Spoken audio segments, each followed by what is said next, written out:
Okay, we got the money. The money is all sorted. And I have it all stacked up so we can count and see how much money was in here.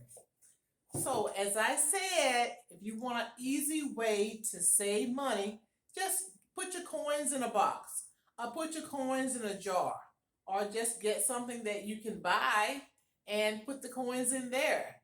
And then you'll see that that money is going to add up and you'll have an activity for you and your grandchildren to do or you and your children to do or you and your mate to do.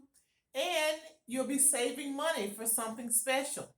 So let's see how much money we have in coins. So all of these coins are in sets of $2. There are 8 quarters on each one of these stacks, and then there's 10 nickels, 10 pennies, 10 dimes. So all of those are together. So let's count. Let's see how much money we have here.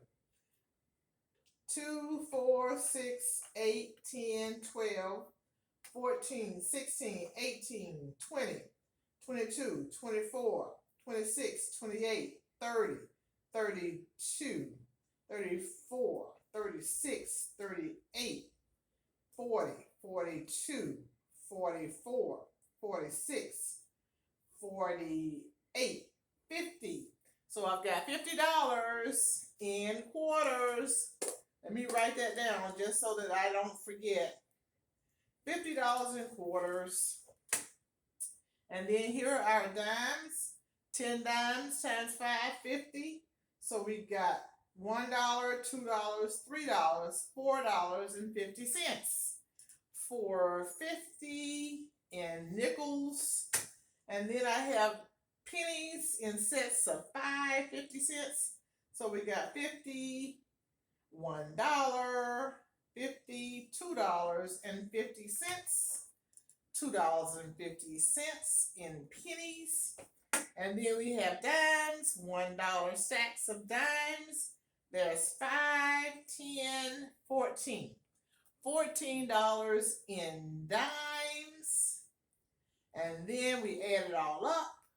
Dun, dun, dun, dun.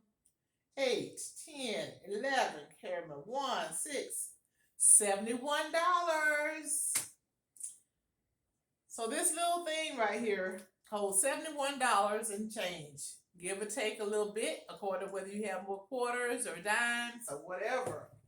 But Pink Squeak and Pinky D, we say that you can save money by just saving your coins. Save your coins and then have a special time to count the coins like Money Mondays or Family Fun Friday. Use that time to count the coins. Let it be a family affair and save money. This is money that you can use for Christmas. This is money that you can use for birthdays. This is money that you can just save and be debt free.